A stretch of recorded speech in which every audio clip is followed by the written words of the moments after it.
Now I want to treat this term actionable product strategy in a group of words. For example, I want to treat strategy as a separate word. I want to treat product strategy as a separate word.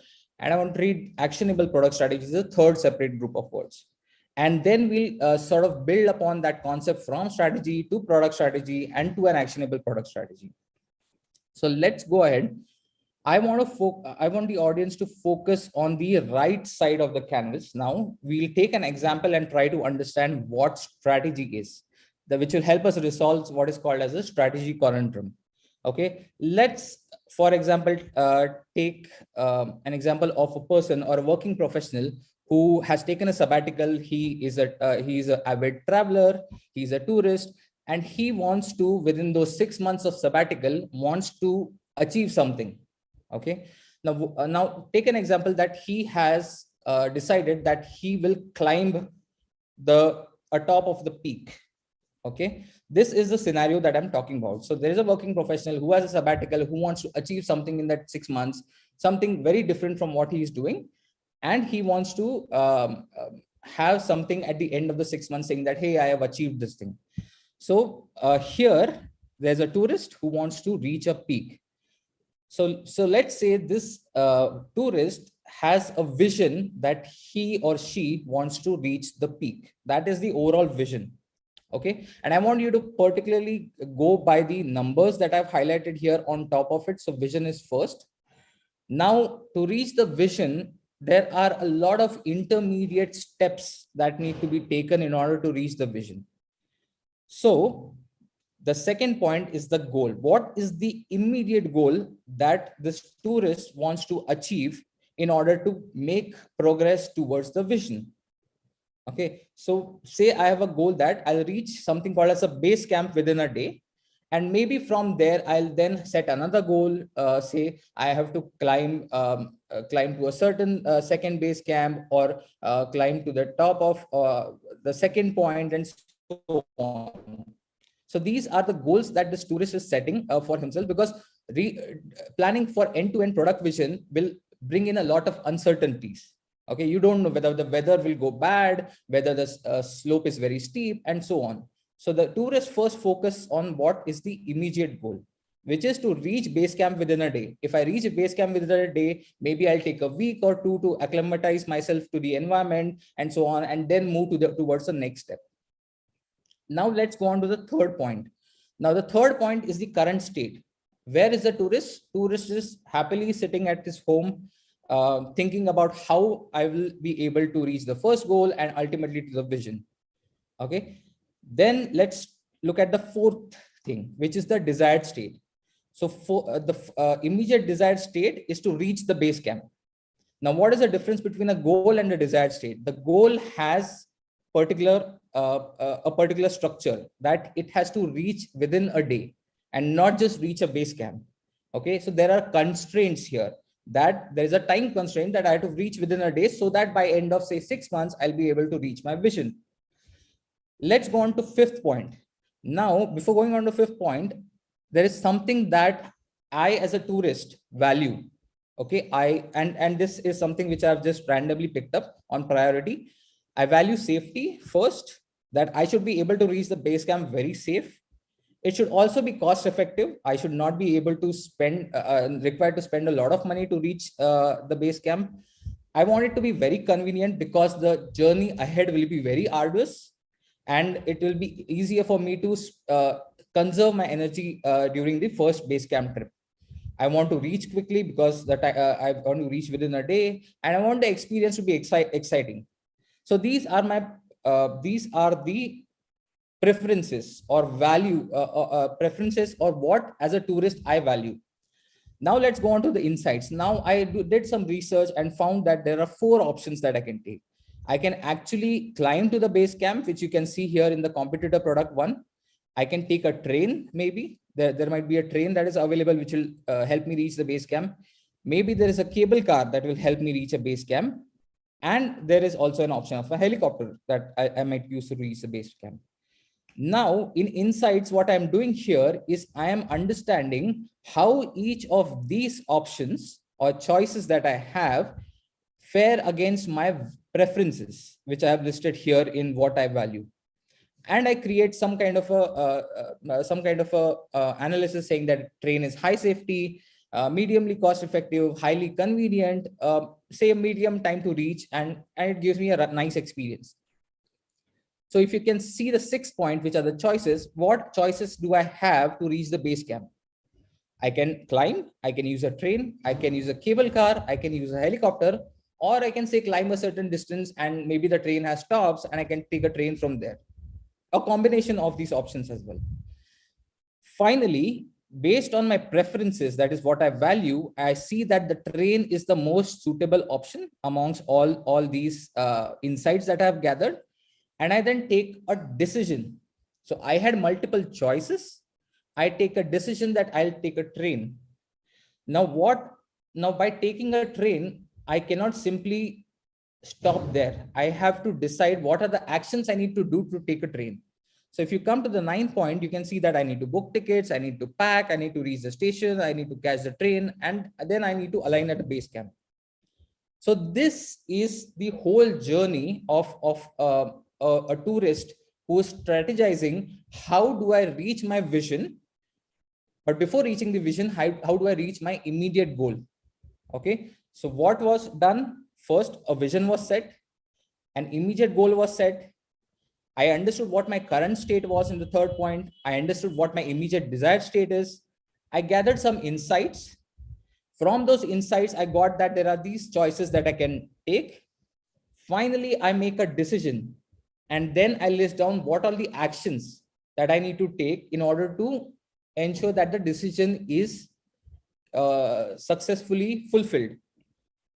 And finally, after that, maybe I'll think of, and of course, not maybe, you will actually think of what is the actual roadmap. That is the actual part to do this. For example, the first action you can see is book tickets. Now, if I book tickets, what do I need to do? First, I need to search for a train booking app, then search for time of departure, then search to choose a train, then search for cheaper or convenient tickets. So the first milestone is open the app, check the time of departure, choose the train. Maybe the next milestone is select cheaper seats, add refreshments, check for payment mode, make the payment, receive tickets and email, and take a printout.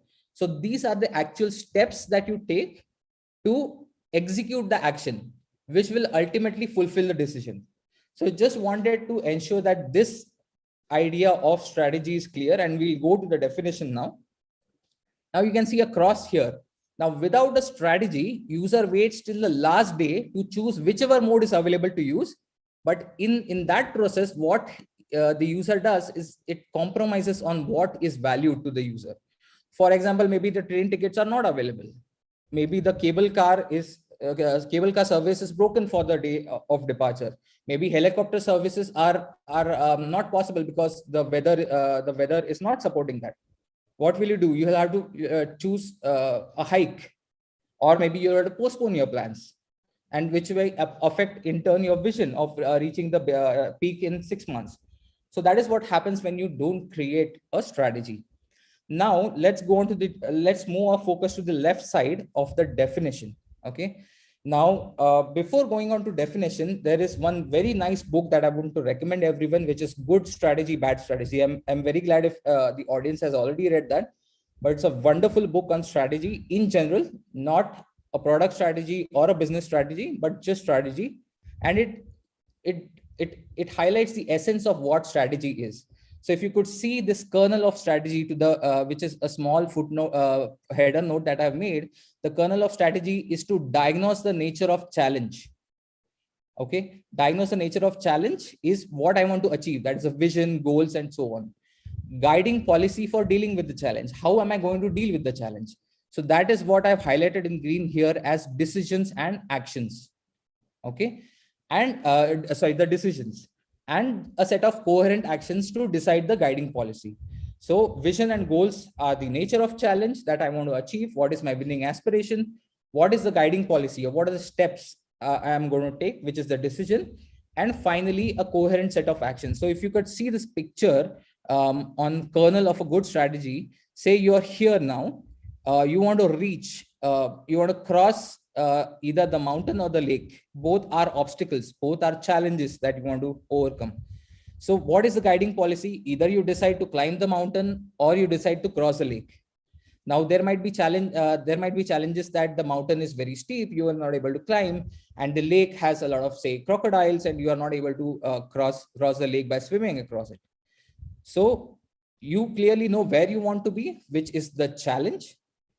You have the decision, you will have to take a decision whether you to climb the mountain or you have to cross the lake, which is the guiding policy or the overall approach. And finally, you have to decide what are the coordinated steps of coherent actions. Maybe you'll go to the top and maybe take a north side or a south side and so on, and maybe reach the other side of the mountain and so on. So this is a very important thing that I wanted to highlight.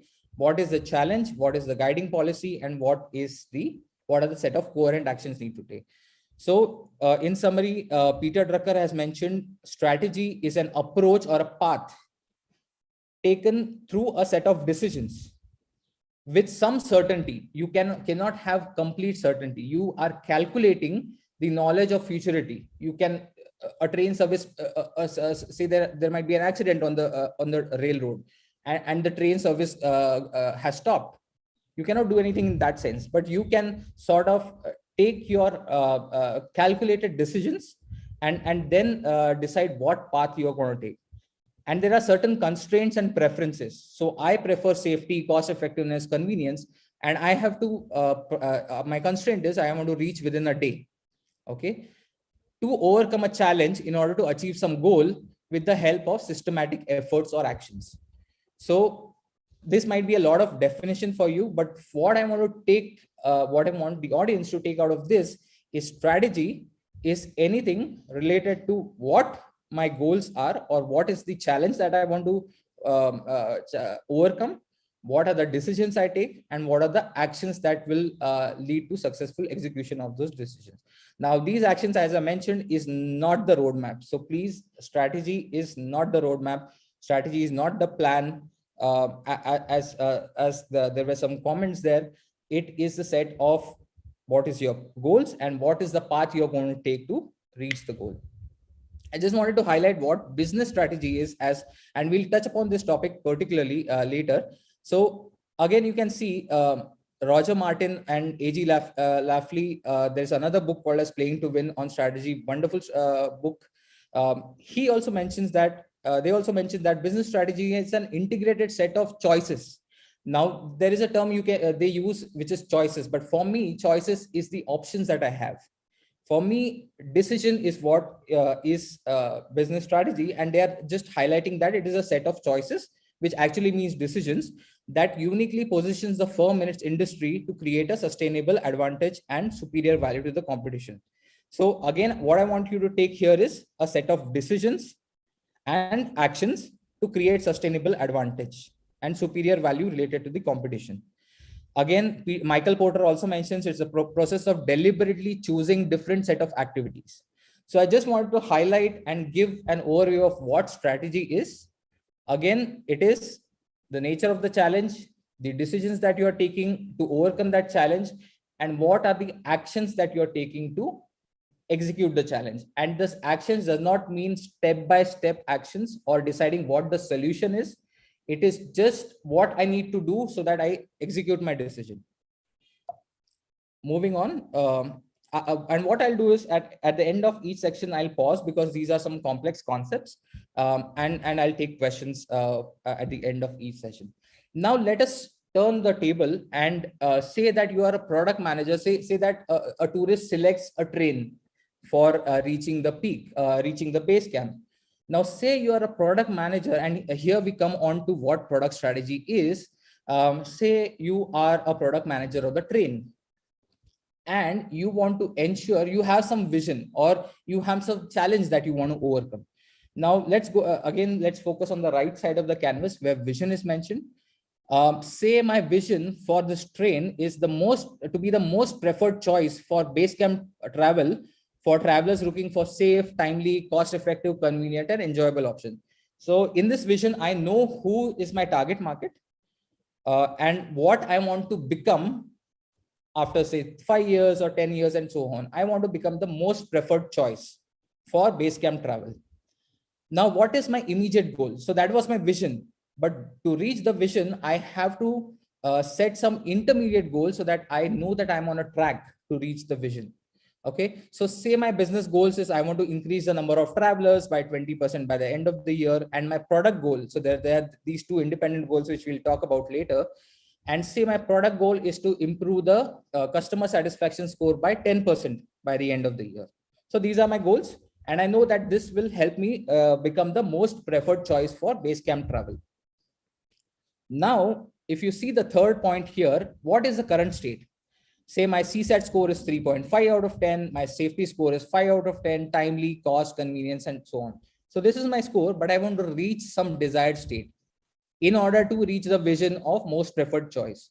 So I noticed that in order to reach the first goal, that is improve CSAT by 10%, I want to focus on timeliness, I want to focus on convenience, I want to focus on experience. Okay. Then let's go on to insights. And if you notice, I'm following the same pattern. So strategy is the whole path of strategy is common, be it business strategy, be it product strategy. It's just that what decisions or actions you take differs between different kind of strategies. And that I'll highlight here in the strategy pyramid. So let's come back to this example. We completed vision, we completed the goal, we completed the current state, we completed the desired state.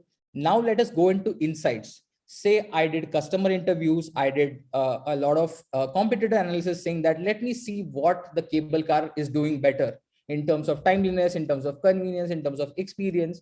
And I got some insights. Say that in terms of time, my train gets delayed in return passengers alighting, cleaning the train, passenger boarding, and so on. Inconvenience, I think it is difficult for users to locate the right train, ticket booking issues that customers face, customer service issues. If I have problem with the train, got delayed, postponed, I cannot reach anyone, timely intimations as to when is my train, should I leave early, should I leave just on time, and so on. Is there food and entertainment available on the train? Okay. Is there a facility for special need passengers on the train? Say I do not need to climb the steps, but I have a slope for differently abled passengers, and so on. Say I get some insights on the experience. Now the path is very good, so I want to enjoy the mesmerizing views that I have of the mountain. Say the seat space is very less, it is insufficient to maneuver, it is very uncomfortable, it causes fatigue, I cannot change postures, and so on. So I got all these insights. Okay. Now, in order to ensure that I reach the desired state, I have to ensure that I pick some of these insights that will have maximum impact on each of these factors, say timeliness, convenience, experience. And that is where I go on to choices. That is the sixth point. I got the insights. Now, what are the choices I have? Say for time, I select that I improve train preparation and climb time. Okay. Inconvenience, I select that I provide timely intimations and guidance to the users. I provide food and entertainment options. Say in experience, I want to revamp the train, the whole train for views, good views. I want to increase the size of windows, say. I want to change seating. So these are all the options I have, the choices I have. If you go on to the sixth point, that is the decisions. Now I cannot do all these choices. Okay. Because I have a certain constraint that I have to reach the goal by the end of the year. And I've realized that I cannot put my hands everywhere. I have to make a selection. I have to eliminate some choices in order to ensure that I have maximum impact on the desired state. And that is where the sixth point comes of decisions. Say out of all the options, I have three decisions. I improve the train preparation time. Say the time taken between one set of passengers alighting and the other set of passengers boarding, and so on. I include intimation and guidance capabilities. Say I'll be able to navigate the user. I'm just giving examples of what these capabilities might be. Say a timely intimation, say, hey, it's 1 hour to your train. Do you want to leave? Or you'll find it at the platform number 3, and so on, all these guidance. And say I decide that I want to do a view and seat revamp. Okay, I want to improve the view that these passengers get, because you can see the experience, the jump of the experience from 2.5 to 5 is a huge jump. So I want to ensure that the experience has maximum impact on my desired state. So I say that I'll improve the overall views, I will revamp the seat and so on. And finally, then I take certain actions saying that for train improvements, train preparation time improvements, I might do some kind of a pre-clearance. And mind you, this is not a solution. These are just initiatives that I might be taking to execute the decision.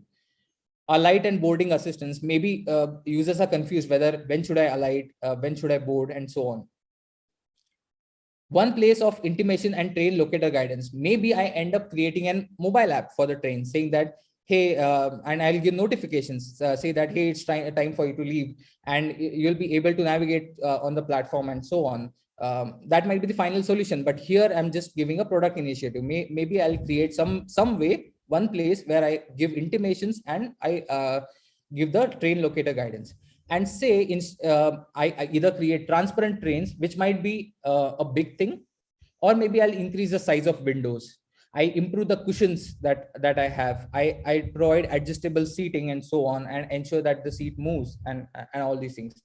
These might be big things, but it is the actions that you take based on the decisions you select. Maybe you thought that changing the train view might not be easy to attain, but it is one of the important things that needs to improve the experience. So that is something which you have decided, and then you have set actions on that. And then something different from strategy, which is the roadmap at the end, because I'm not I have specifically put it as A and not say 8 or 9, because it is not a part of strategy. Say I create a train app for intimation, I create adjustable seating, I ensure that pre-clearance happens. Say in flights, as you can notice, people come and pick the leftovers before the flight ends and so on. You provide transparent trains, large windows, and all the details. How do you provide transparent trains? Say you remove the complete, make the top of the train transparent and so on. So this is what is product strategy. Now let us go at the definition. Here what I have done is I have shifted from a user to a product, if you notice. So what is product strategy? It is a set of decisions or opportunities to pursue. Now, what are these opportunities? What problem you want to solve for the user? Just if you go to the decisions here, train preparation time improvements. What I want to do for the user is I want to ensure that the user is able to quickly board and alight from the train. So that is the problem that I want to solve. So what are these decisions? Decisions are opportunities that you want to pursue. And what are these opportunities? What problems you want to solve? And actions. What are these actions? What are the high level initiatives to focus on to solve these problems? Okay. Now, why do we do this? You want to put that product on a trajectory towards making the product vision a reality while delivering desirable outcomes for business and customers, which is your business goal and product goal. So what you're trying to do is you're trying to take a set of decisions and a set of actions that will help with execution of the decisions. And in turn, what you do is you put that product on the path towards product vision while ensuring that you achieve the business goals and the product goals. One important point here that I would like to highlight is within the realm of organization strategic context. And the strategic context term I have picked up from Marty Kagan. And I'll going further, we'll ensure I will explain what strategic context is. But why is strategic context important is something I wanted to highlight here.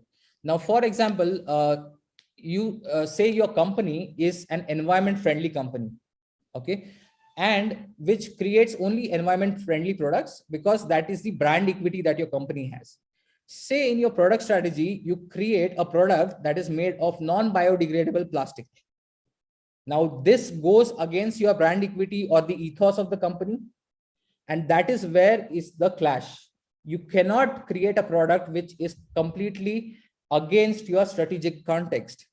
So you have to take decisions and actions that help you reach the vision and in between help you achieve the business goals and product goals, but within the boundaries of the strategic context.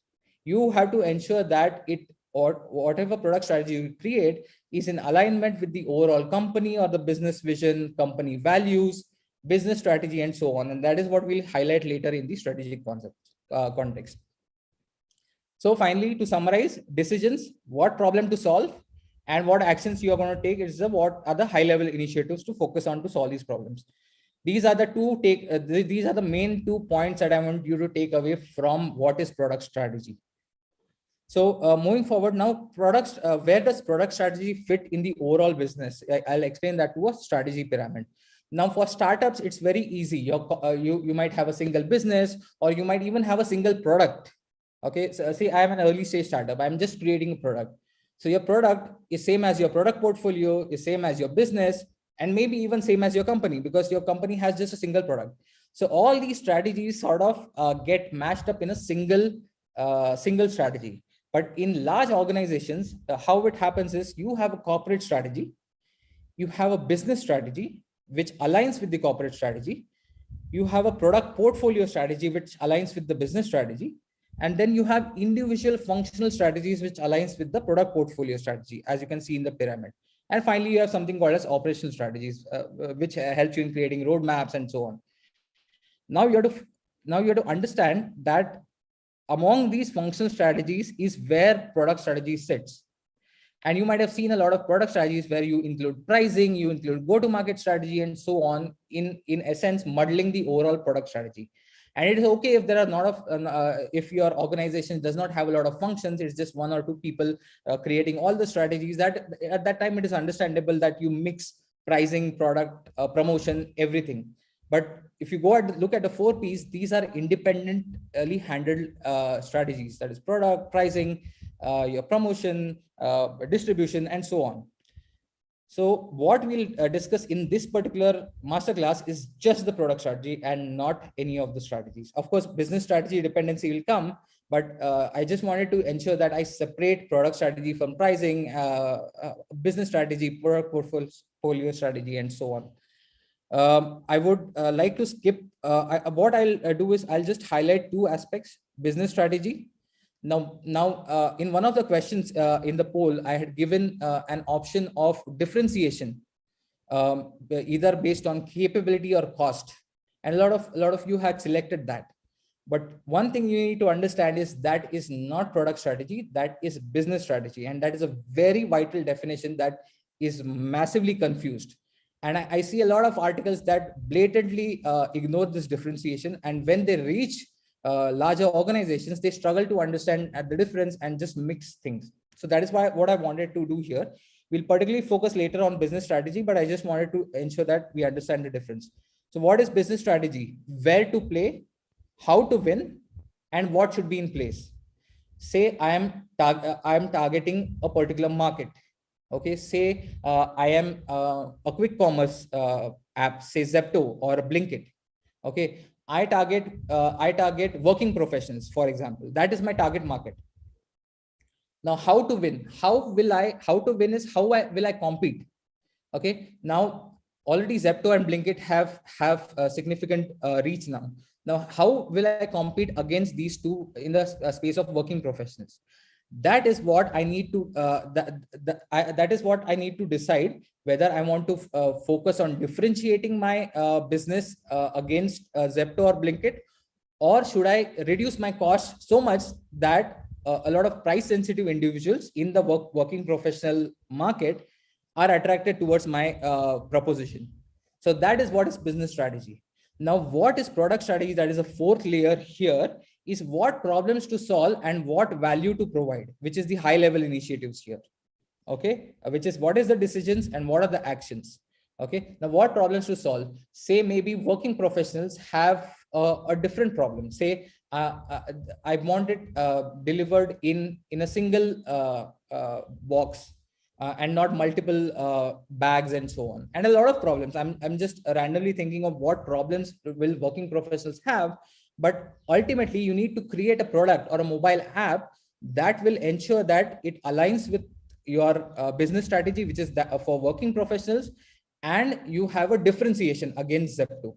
Now, then you think as to what problems will you solve for those working professionals and what value will you provide. And that is what product strategy is. So I just wanted to highlight the distinction between product strategy and business strategy, which we'll cover later as well. And finally, as you go through the different stages of the product life cycle, you kind of enhance your solution. So your solution is not just your core product, it increases to generic product, expected product, augmented product, and potential product. So you just do not focus on one single value proposition, you expand your value proposition. For example, let's take an example of Dolo versus Crocin. Now you could have seen that in COVID cases, a lot of doctors prescribe Dolo instead of Crocin. Okay, so your core product was same.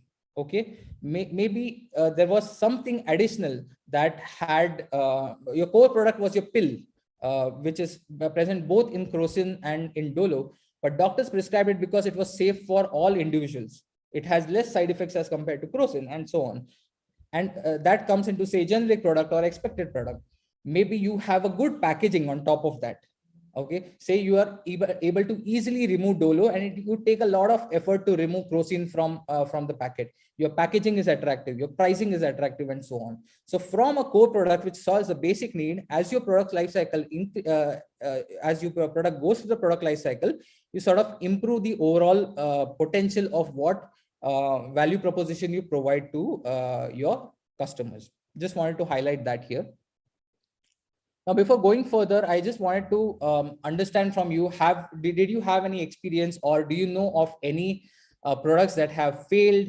Are you aware of that? Have you heard of certain products that have recently failed, and what are the possible reasons that that might be for those products to fail? If you could put it in the chat quickly, we can check those. If not, I'll quickly go on to the next section. But I just wanted the audience to think a bit as to what products do you think were not successful in the market, and what might be the possible reasons for that. Okay, QB is something I'm not aware of, but yeah, if I could check. Hike, yes, as compared to WhatsApp and Telegram, very nice. Google Plus, not customer driven, very nice. Any more? Flipkart owned payment gateway. Maybe I'm not have details on that, but sure.